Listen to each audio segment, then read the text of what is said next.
India Today Global is here with the Ambassador of India to Estonia, Mr. Ajaneesh Kumar. Your Excellency, thank you so much for giving us some of your time. You were the very first resident Indian ambassador in Estonia. You landed here just a couple of weeks after the Ukraine war began, something that, of course, has created some difficulties between us and some Baltic nations. Of course, several years on from that, 2 years on from the conflict. How do you feel about the India-Estonia relationship? Could you reflect on your time here as India's first resident ambassador in Estonia?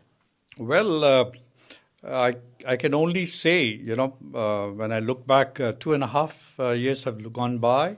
I landed here on the 11th of March 2022.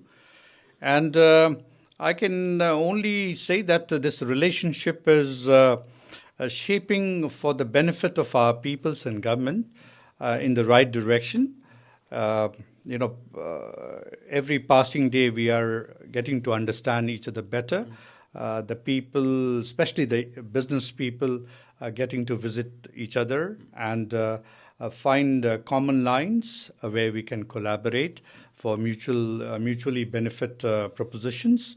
So, in all, if you would ask me, I would say that in the last 2.5 years, I have seen only an upswing in our relationship. Right. Could I ask you something that we've been hearing a lot about during this visit is the Estonia's e-residency program, its ability or its desire to attract more Indian entrepreneurs, the desire for collaboration in the technological space. Is that something you're pushing particularly? What can the two countries do together in this front?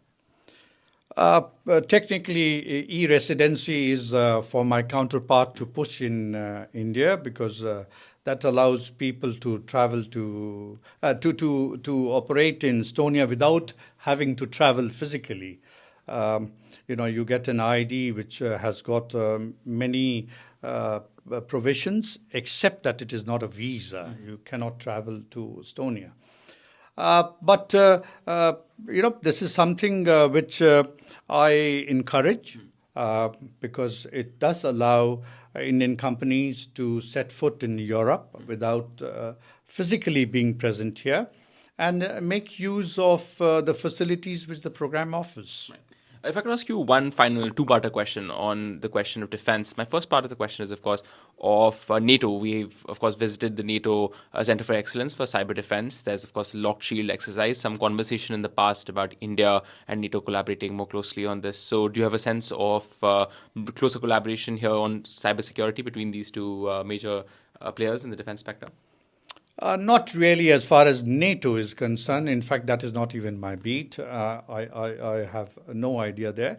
But yes, between Estonia and India bilaterally, we just had this year in July, we had the first cyber dialogue.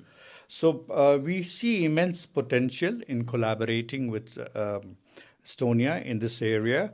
And, when you have Center of Excellence for NATO and EU, LISA, etc., then the country showcases its potential as far as its companies are concerned. Mm-hmm. So there is an opportunity here for both the countries to interact and see how we can reach a mutually win-win situation. Right. And my final question, sir, anything specific on the defense sector that you see as a successful example of the two countries collaborating on defense, on mutual priorities? Well, two companies come to my mind, which I'm aware of. One is the Milram Robotics, their collaboration with the Khalistani group, and Bharat Ford. Mm-hmm. And the second one, of course, is Vegvisir, which is collaborating from the company in Kanpur with their optical precision equipments, etc. So I'm sure that there are many in the pipeline, and we will get to hear more success stories in the future. Ambassador, thank you so much for your time. Thank you. Thank you.